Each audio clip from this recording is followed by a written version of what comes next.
Halo semuanya, di sini saya akan menjelaskan tentang langkah penting generasi milenial menuju kebebasan finansial melalui investasi. Judul ini saya angkat dari tema investasi. Sebelum saya menjelaskan, saya akan memperkenalkan diri terlebih dahulu. Nama saya Beatrix Salvi Maria Ivanda dengan NIM 202214086. Saya dari kelas manajemen B. Di sini kita perlu mengetahui apa yang dimaksud dengan investasi.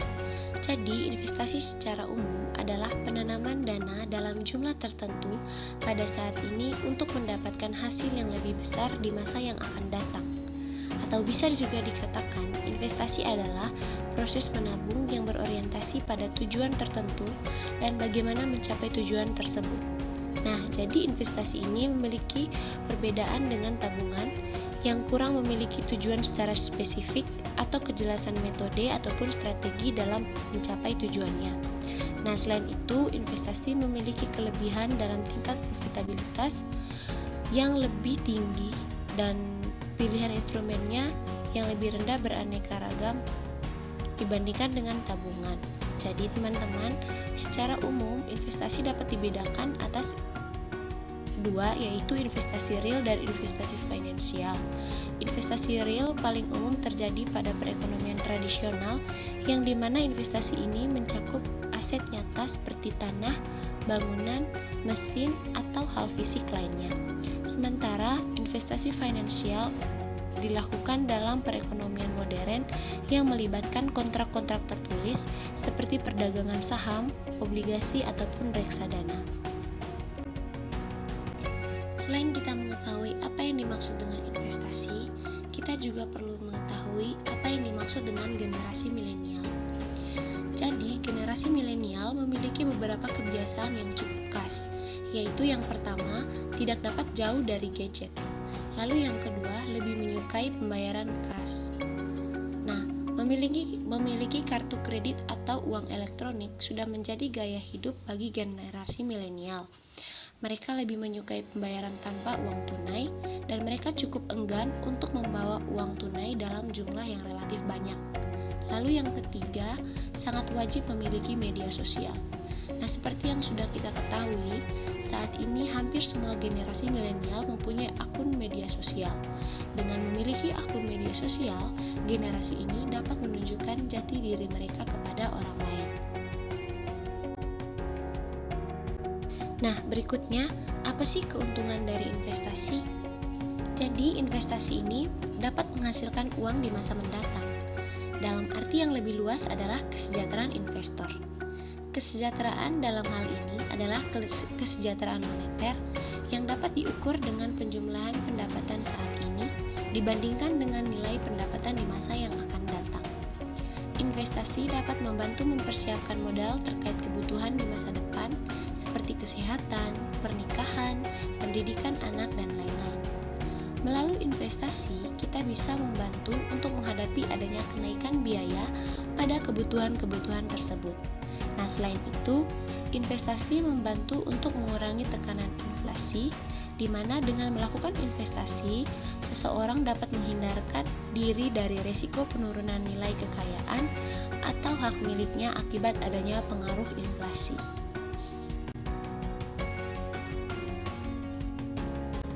Nah, investasi tidak hanya memberikan keuntungan bagi kita di masa depan, namun investasi juga memberikan kerugian jika kita tidak teliti dalam memilih investasi yang hendak kita lakukan. Maka sangatlah penting mencari investasi yang dapat memberikan imbal hasil yang besar yang dapat mengalahkan inflasi. Tetapi sekedar imbal hasil yang besar juga terkadang bahaya yang luar biasa besar karena kita dapat terjebak penipuan berkedok investasi. Nah, tidak dapat dipungkiri bahwa banyak beredar tawaran investasi yang sebenarnya adalah penipuan atau sering disebut investasi bodong. Nah, ada beberapa hal yang merupakan ciri-ciri penipuan berkedok investasi. Yang pertama, menjanjikan keuntungan tinggi yang tidak masuk akal. Nah, mereka itu mampu memberikan imbal hasil yang tinggi yang ditawarkan untuk menggait para korban. Ditambah lagi, sekarang ini banyak orang yang suka dengan cara yang instan, dan mereka itu lebih suka ingin cepat kaya tetapi tidak melalui proses tanpa berusaha. Lalu ciri yang kedua, fokusnya adalah mencari anggota, bukan fokus memproduksi suatu atau aktivitas lainnya yang menghasilkan. Nah, umumnya penipuan berkedok mengharuskan korbannya untuk mencari korban lainnya. Jadi di sini mereka menggunakan konsep yang ditawarkan adalah multi level marketing atau MLM. Lalu ciri yang ketiga, menggunakan testimonial anggota yang berhasil. Nah, biasanya anggota yang berhasil adalah member yang lama yang sudah merasakan manfaat money game tersebut. Jadi member lama ini yang telah rajin mencari member baru dengan cara menggelar roadshow atau seminar-seminar untuk mencuci otak member baru dengan memberikan harapan palsu yang sukses jika bergabung pada investasi mereka. Nah, berikutnya kesalahan dalam pengaturan uang yang harus dihindari. Nah, seperti yang sudah kita ketahui bahwa generasi milenial merupakan generasi yang sangat produktif, yang dimana generasi ini sangat identik dengan gadget dan internet, dan saat ini pada umumnya sudah memasuki dunia kerja. Nah, peralihan status dari dunia pendidikan kemudian masuk ke dunia kerja membawa cerita tersendiri bagi generasi ini. Dari sebelumnya, seluruh kebutuhan finansial ditopang oleh orang tua, kemudian mampu menghasilkan uang sendiri dari kerja kerasnya, sebagai pekerja keras atau pegawai. Banyak para pekerja pemula terjebak euforia saat memiliki penghasilan sendiri, yang dimana lebih mengutamakan gaya hidup dibandingkan dengan berinvestasi. Para pekerja muda ini akhirnya banyak melakukan kesalahan dalam pengelolaan keuangan. Nah, maka ada 5 kesalahan dalam pengaturan keuangan yang harus dihindari. Yang pertama, tidak memiliki pengaturan gaji. Ketika mendapatkan gaji, maka dengan cepat membelanjakan uang yang ada tanpa perencanaan. Misalnya membeli gadget baru atau produk-produk lama lainnya yang sebetulnya dapat ditunda. Lalu yang kedua, hanya menabung dari sisa penghasilan. Nah, ini juga merupakan kesalahan yang paling banyak terjadi, yang dimana menabung untuk kebutuhan hari depan idealnya dilakukan di awal penerimaan gaji, bukan di akhir bulan. Jadi alokasi dana menabung hanya dari penghasilan yang tersisa di akhir bulan, dan dapat dipastikan nilai yang ditabung hanya sedikit karena resiko habis untuk keperluan sehari-hari yang lebih besar. Lalu yang ketiga, tidak memiliki tujuan keuangan. Kesalahan keuangan berikut yang sering dilakukan pekerja pemula adalah menjalankan hidup tanpa tujuan keuangan yang jelas. Penghasilan yang diterima setiap bulannya dibelanjakan tanpa rencana. Untuk itu hendaknya mulai menabung konsistensi dan kedisiplinan untuk menabung atau berinvestasi. Lalu yang keempat, terjebak gaya hidup. Memiliki pendapatan sendiri melahirkan perasaan bebas untuk memakainya sesuai dengan keinginan. Jebakan gaya hidup dapat menjadi pangkal masalah keuangan. Penghasilan akan banyak dihabiskan untuk membiayai pengeluaran gaya hidup, seperti membeli gadget atau melakukan liburan tanpa perencanaan keuangan yang baik. Lalu yang terakhir, tidak waspada dengan hutang.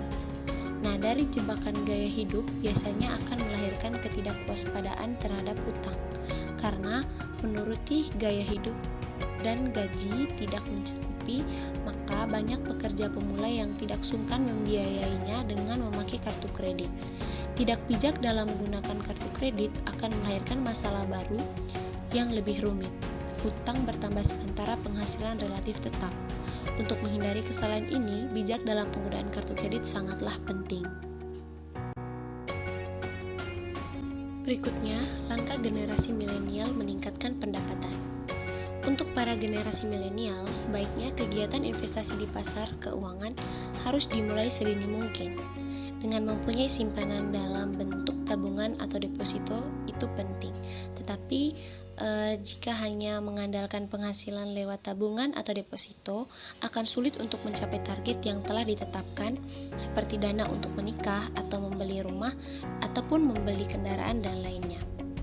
Jadi ada beberapa jenis investasi yang cocok dijalankan oleh generasi milenial menurut saya, yaitu yang pertama investasi dalam reksadana.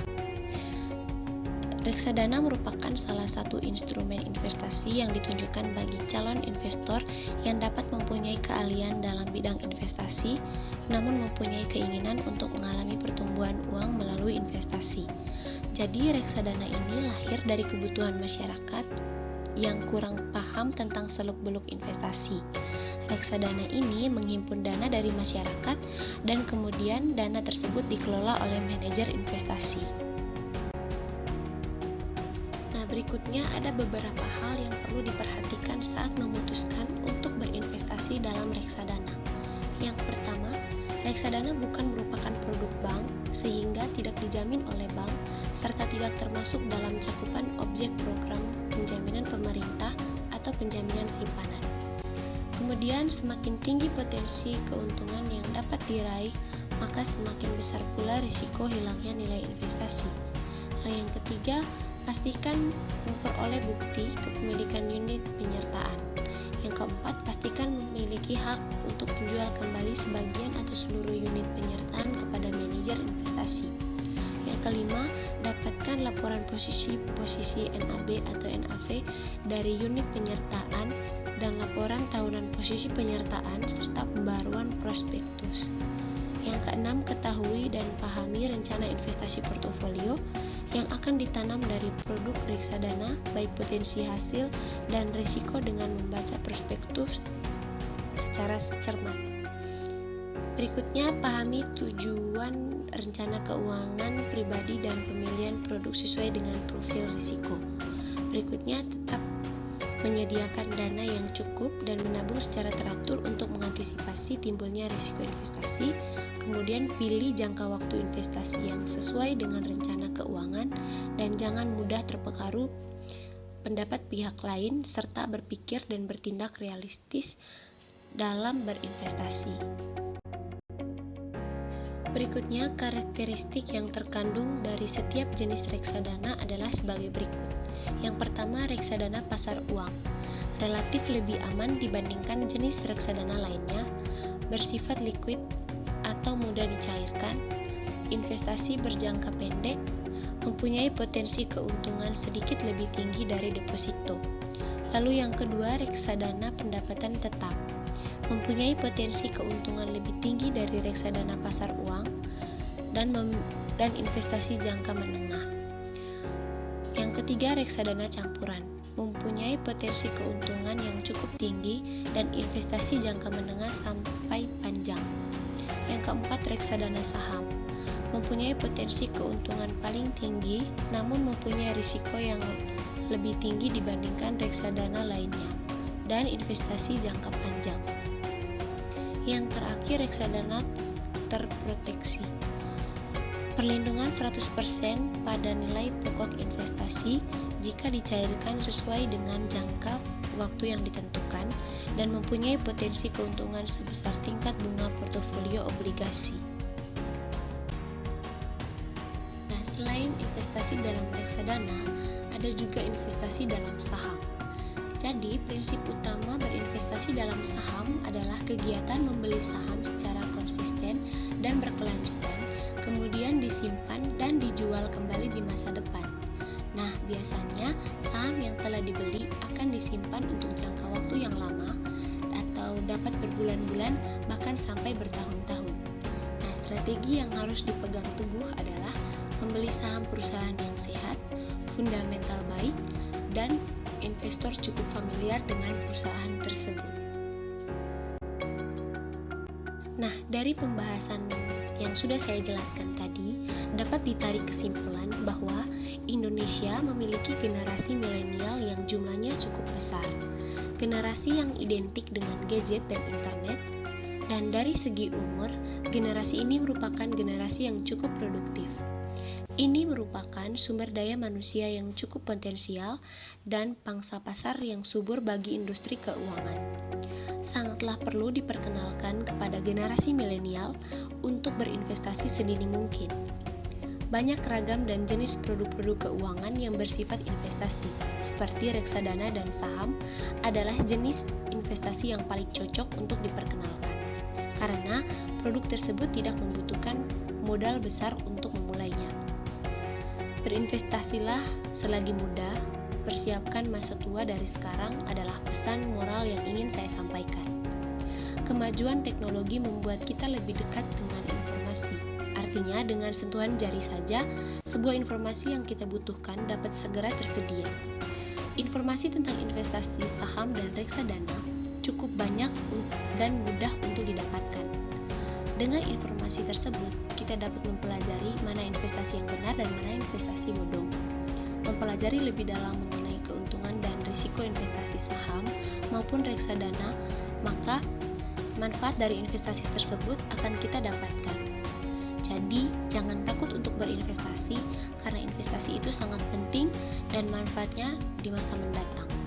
Lakukan secara konsisten menggunakan dana yang sudah dialokasikan pada awal penerimaan gaji setiap bulan dan jadilah cerdas dengan berinvestasi. Sekian dan terima kasih. Sampai jumpa.